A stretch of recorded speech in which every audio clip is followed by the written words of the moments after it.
Let's go!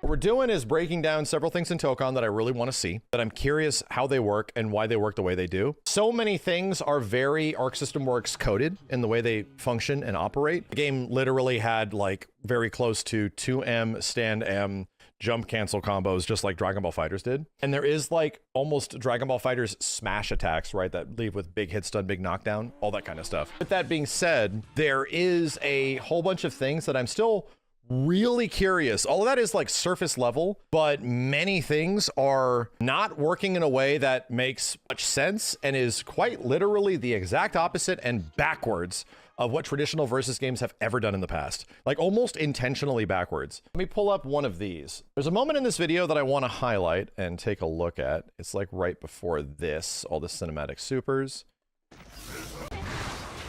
So, let's see if I can find it. Make sure this isn't too loud.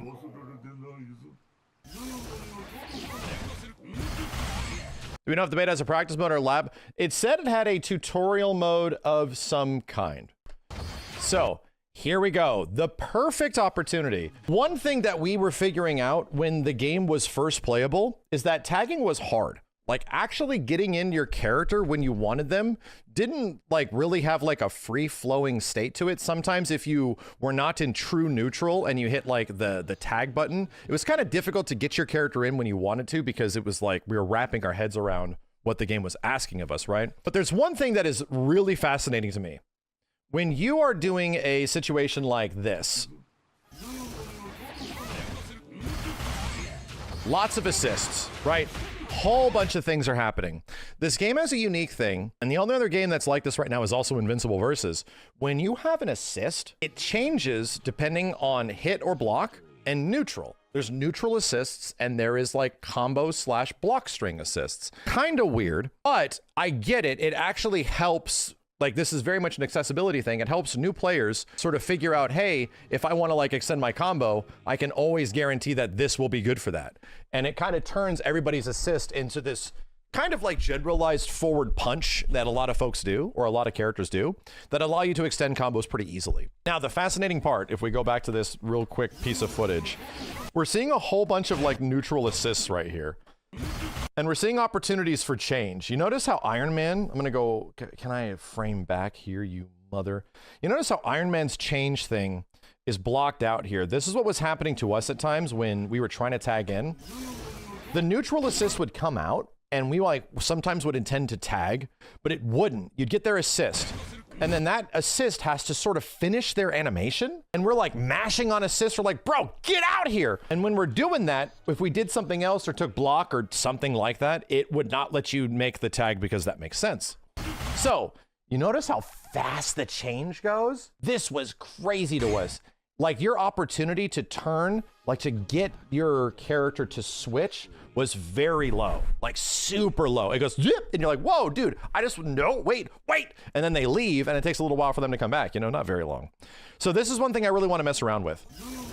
Getting another character in after a neutral assist seemed kind of hard, like a little tough. Here's what's crazy. Watch this.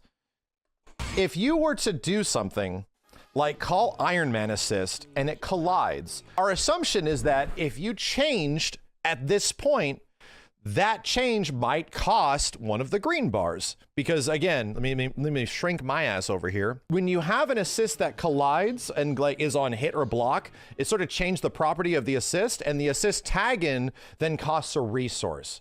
But he's not doing his assist tag, right? Where it like does the general move. No, he's doing his neutral tag. And we're assuming that, hey, maybe, just maybe, that is going to cost us one of these pips up here, which is what it normally does. Here's the crazy question. You don't need to just call one assist, bro. You can call like 2 more. You know, like look at all this stuff that starts happening.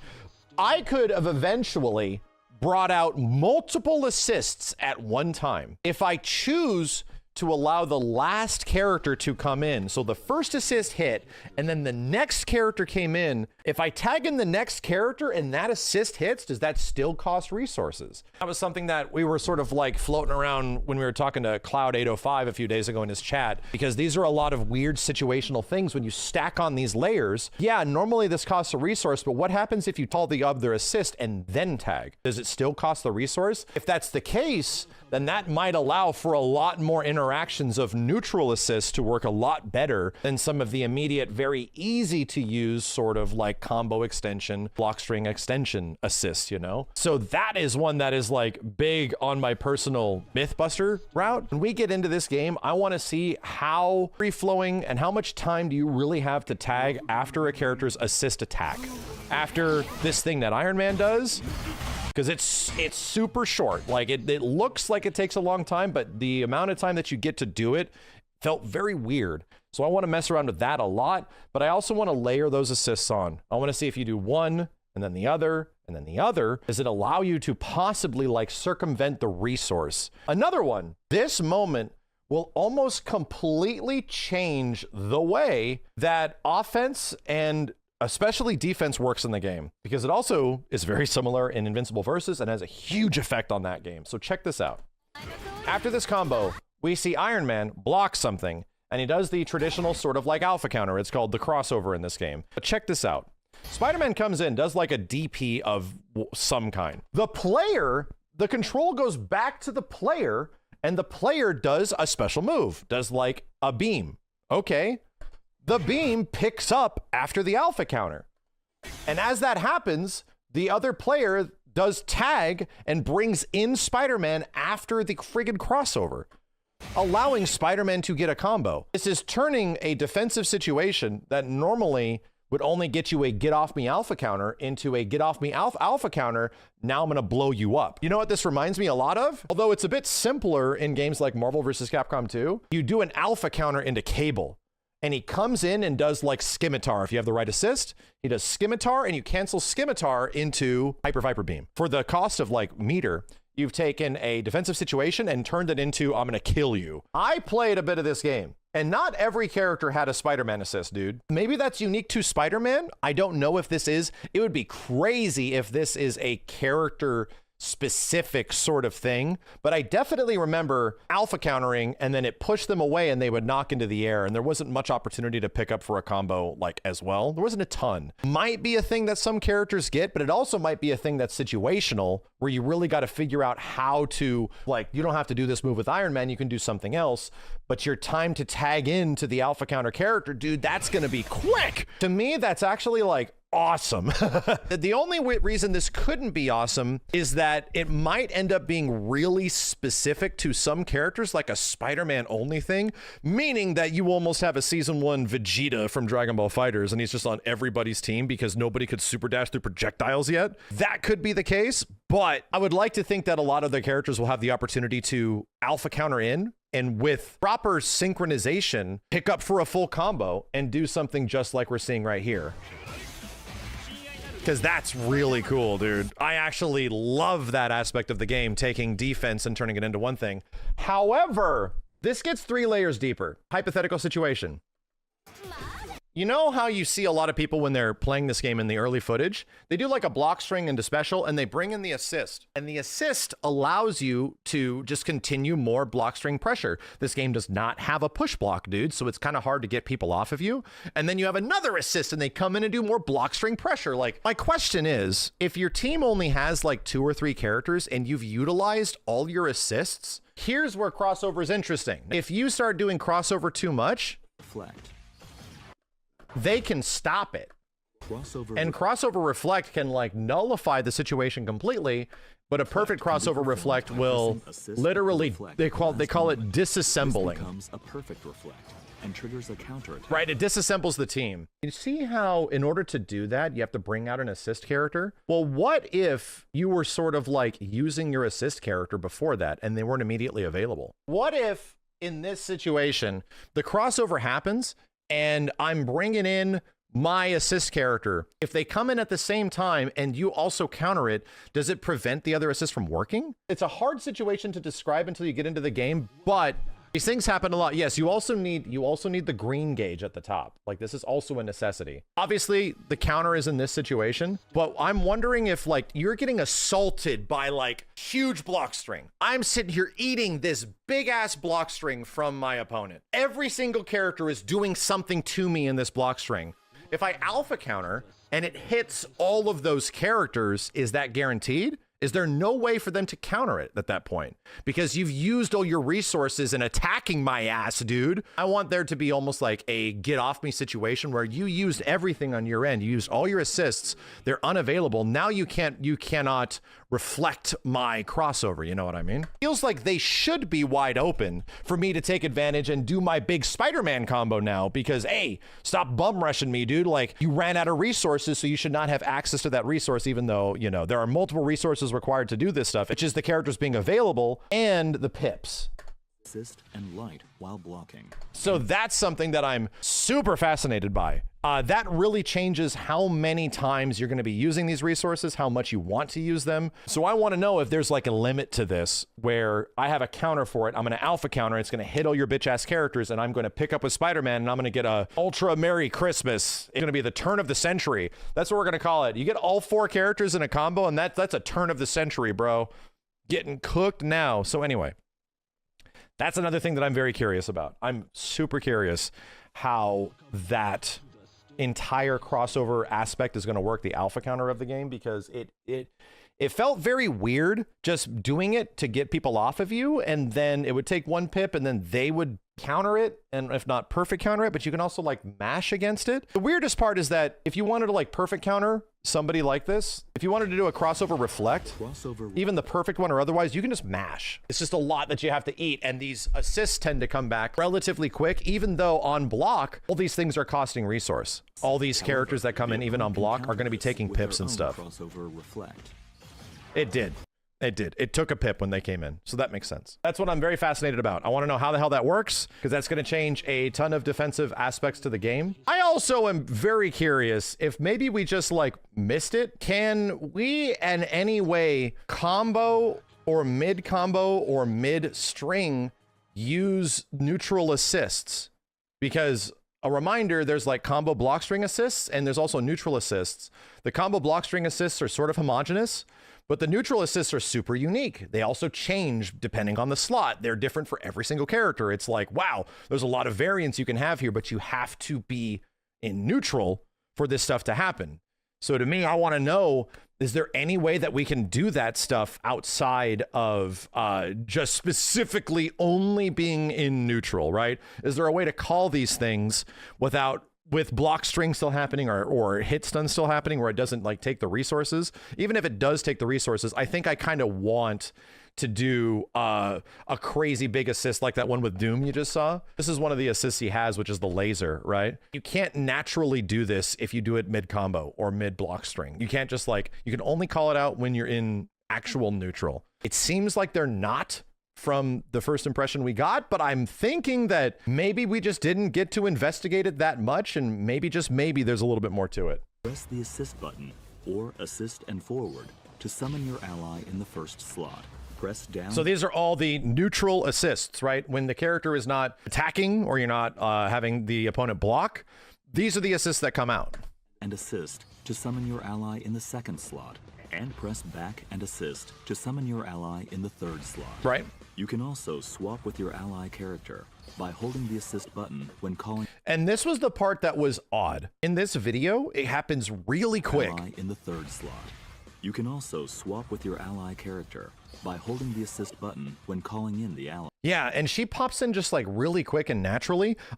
This is the timing that I want to mess around with, because many of us were just trying to get our other character in. It was difficult to do. It was almost like the hold of it needed to be really specific, so it might be a limitation. This is something I really want to mess around with to see what we were doing wrong, you know? Alternatively, you can swap in your ally by pressing the assist button when an assist attack hits or during your ally's standby animation. So check this out. This might solve what we're looking at right now. Alternatively, you can swap in your ally. So this is a neutral assist.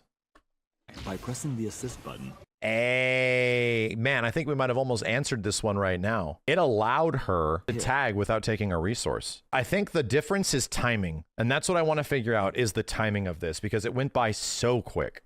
By pressing the assist. That attack hit. It didn't leave to a stun state. It didn't let her pick up for a combo. However, it did let you tag after the hit happened, and it did not come to cost anything. Button. You can also swap with your ally character by holding the assist button.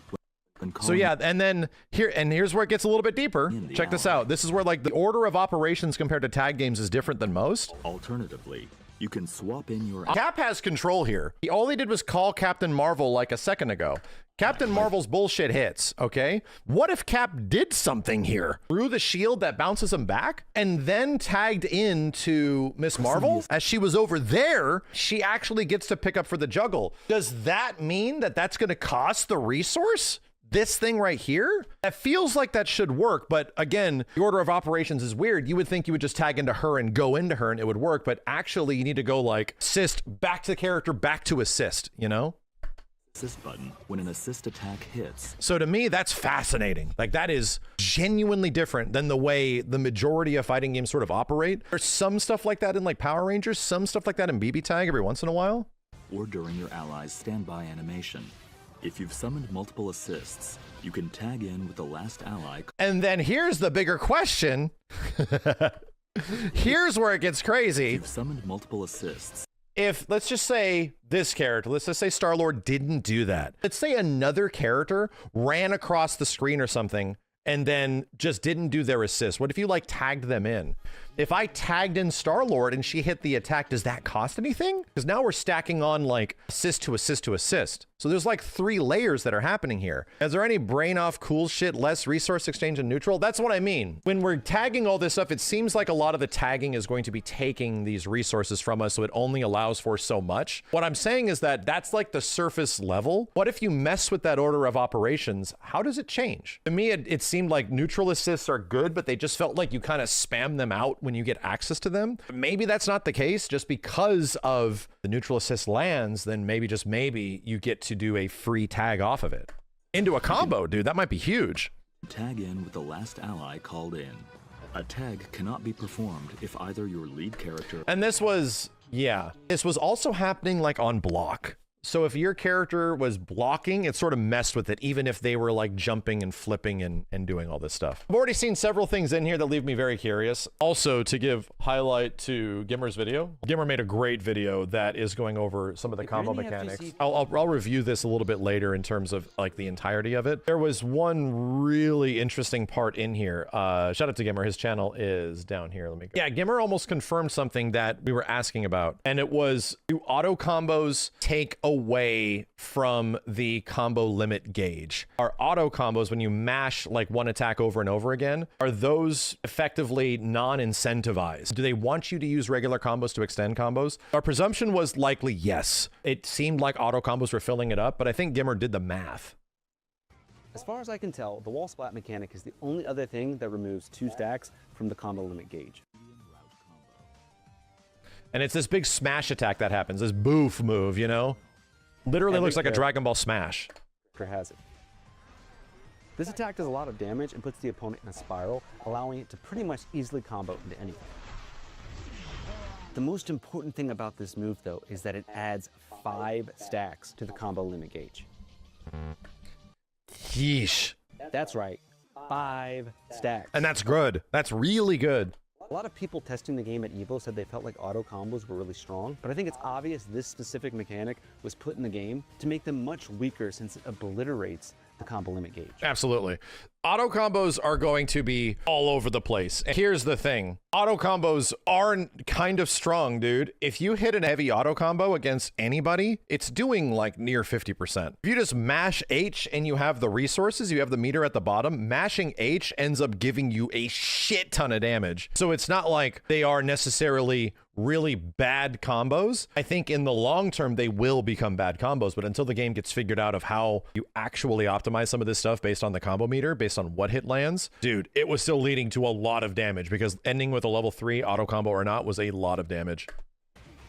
That's basically, as far as I can tell, how the combo limit works. There are probably some other things that we'll eventually see, but there were some oddities I wanted to go over because I'm not quite sure Let me see if any of Gimmer's oddities line up with what I was just talking about. how they work. For example, if Captain America does his EX uppercut twice in one combo. Yes, the 2 EXs, from what I recall, blasted the combo out. It auto combo breaks. It doesn't even go full red. Yeah, the combo's just over if you repeat the same action twice, or the same EX action twice. I don't know for sure, but I think it's because moves like Captain America's EX upper combo into an aerial, and then you can do EX upper again. This means you could technically do 6 EX uppers in a row, and it wouldn't break the combo limit gauge. I think it does if you do 2 of the same EXs. From what I remember, it seemed like that immediately blew out the combo. Right now, I'm just assuming they put this in the game to auto-break situations like this. It could also be like some of the other Arc Sys games where you can't use the same move twice in a combo. In this case, EX move. Star-Lord's super skill, if it's on ice, freezes the opponent, but it automatically pushes it to full red so that whatever your next attack is will cause a combo break. I think it's because you used the freeze state twice. This is from the developers. Either that, or because he used the freeze mechanic once already earlier in the combo. Yeah, The game 'cause you're just already in the forces freeze red gun. if you freeze the opponent twice. Another thing that happens sometimes is the combo limit gauge just starts blinking white. So far I've noticed it happens sometimes during super screen. That I breaks, don't know. and too many. That I have not seen. It's just flashing white. Maybe it's just like it's getting up there. Look out. Interesting. I really don't know what this means because as far as I can tell from all the footage I've looked at, it just happens and I haven't seen any repercussions from it. Another interesting thing is that when you DHC, your teammate comes in and hits them once before doing their super, and this adds 1 stack to the combo limit gauge. Wait, go back. I want to look at that. Weird that the DHC adds it. And all the footage. That doesn't make any sense. In other games that have combo limit gauge, like Killer Instinct, right? Killer Instinct was one of the first games that I played, at least, that had a combo limit gauge. But the whole point was that the thing ends at 100. Once you go over 100, it's over. Like the limit is 0 at the bottom, 100 at the top. But, my dude, there were ways to push that bitch to 250. There were shadow attacks, there were wall bounces, there were so many things that you could push beyond that. So to me, there's already a lot of stuff in Tokon that allows you to push the combo limit gauge beyond its technical limits by dropping it and doing all these other things. There's also stuff that just doesn't add to it. So there's EXs and some supers and all of that shit. Wall bounces, yada, yada, yada. There's so much that is undiscovered in this aspect that's easily one of the things that I really want to figure out and understand what actually breaks down, what adds, what doesn't add. I've looked at, I haven't seen what happens if somebody's already full red and this hit happens. Does it break the combo right there and you're like super just whiffs? Or does the super just play out anyways? Or does it just not allow you to DHC in that situation? If you're in the corner, figure out a way to implement wall splats into your combos since they also remove 2 stacks from the combo. Wow, wall bounce gives you more combo opportunity. Weird. I didn't realize that. Shout outs to Gimmer. That was a cool video. All this editing and shit in here. There is several things in here that are sort of like combos to wet your whistle. These are like just cool combo things that they were showing us. This is what we initially reacted to. Want to see if anything in here is making me think of what I'm really curious what they're going to do.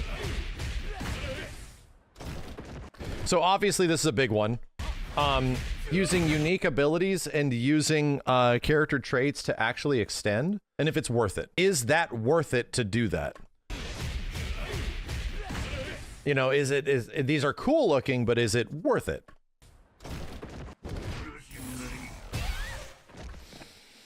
Oh, that's a good one. I remember trying this a little bit. Throw into an assist of some kind. I don't think it worked, right? I don't think it worked.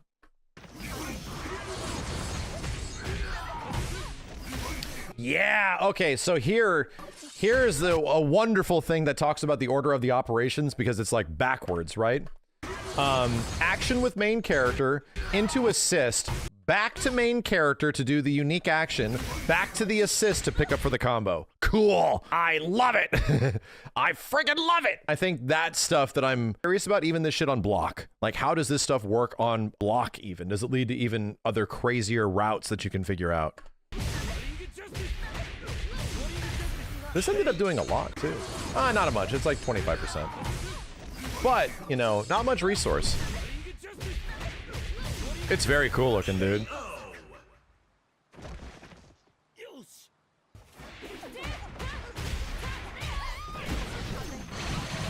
So, yeah, do we see a change on Iron Man over here? Check this out. Yeah. Damn, that goes, dude, that goes by so fast. Oh my God. This is what I mean, where it felt like it was kind of hard to tag in at times when so many things are happening and so many elements are kicking in. Dude, look at the period of time you have to tag Iron Man in here. It's a blink and you miss it sort of situation. It's over. Yeah, that kind of shit is what you're gonna have to lab. As we review this kind of stuff, it makes sense why people were having a tough time like tagging in.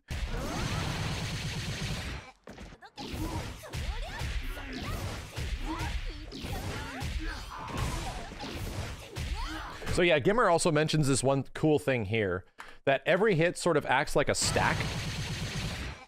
And there's approximately, I think you said 10 stacks. So the first hit and the second hit, 2 stacks. 1 pip, another pip, another pip, another pip. The interesting thing is that light attacks don't add more stacks at the start, like the scaling. And then other things obviously can remove stacks, like tagging in and stuff. And there's other things that don't add to stacks, like I think supers and EX moves. So there's many questions here, you know?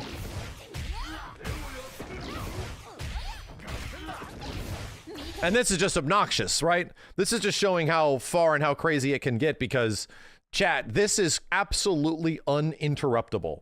It's a big, long-ass combo that there is no combo breaker. So you just hold this whole thing. And if you have the assist resources to do so, it's going to take all of her green pips up here. 1 pip gone. Next pip gone. Effectively used all of this stuff to get pretty good damage. No, it's good. This is one of those situations where you would, like, if you know that the opponent could be killed, yeah, dude, there should definitely be like, I'm gonna cash out all of this shit, dude. I'm cashing out all of it. But then I have questions. Does that mean my DHCs are locked out? Does that mean that I can no longer go into Doom? Or go into Cap, then go into Doom? Does using your combos, your combo extensions with your assists lock you out of doing the DHC? It seems like maybe, yeah, right? If you don't have meters to do it, I mean, granted, let's just say that she has full resources and you get like 3 total DHCs. Each one costs like 50. Yeah, there's a lot of things to wonder, like, how does this work? I'm making assumptions, but we got to find out. Oh, and yeah. 2 H's are likely one of the best ways that you could start things. Big, massive, heavy-ass starter. Dude, it was the same thing in Dragon Ball, where like 2 H's led to insane damage.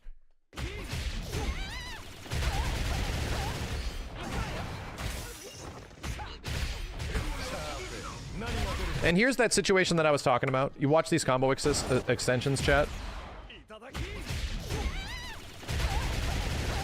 When he tags in Storm, Storm just comes in and sort of does like a generic, like forward-hitting move. She does not do her regular attack. EX moves don't stack the meter. Yes, we made mention of this back at EVO.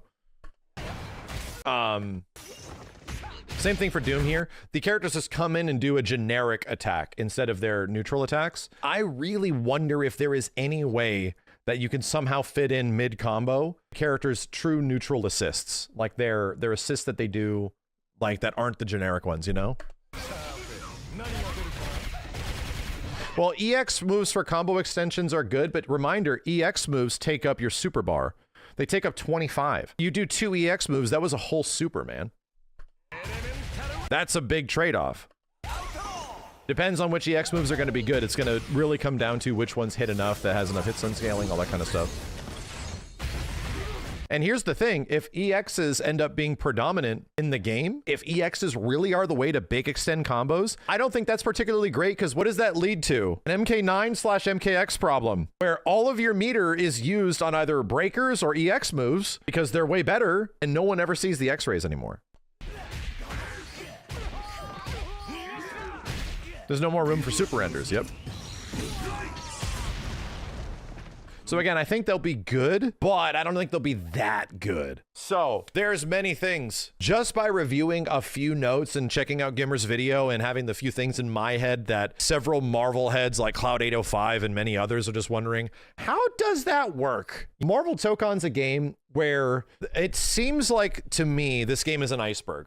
And the iceberg's up here, And the part above the water is this plays like a 1v1 game with features.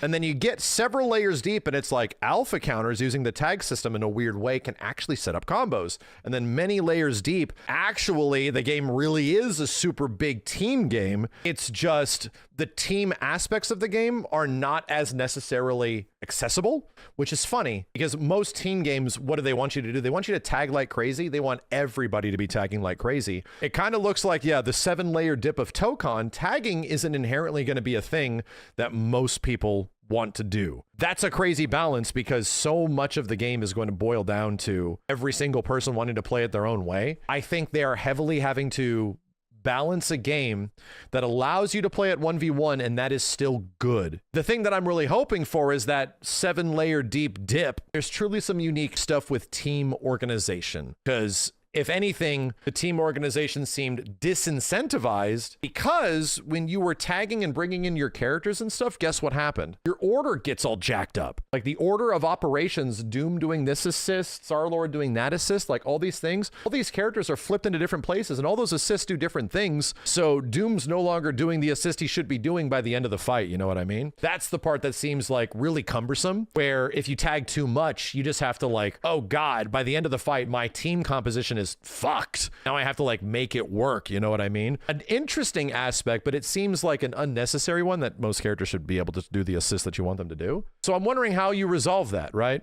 If that's just a thing that you're going to have to get used to, that's what you get for tagging too much, or you get rewarded for tagging too much, or do they want to keep it more like you stay with one character with 3 assists? It's a thing that I'm very curious about when we eventually get the beta, how that all plays out, man. Because if there's one thing that it was clearly obvious from playing it in those first impressions, this game is an iceberg. There's a lot to it. And it's shocking to me that a lot of the tag stuff wouldn't be on the surface level. It's going to take some time to get used to it.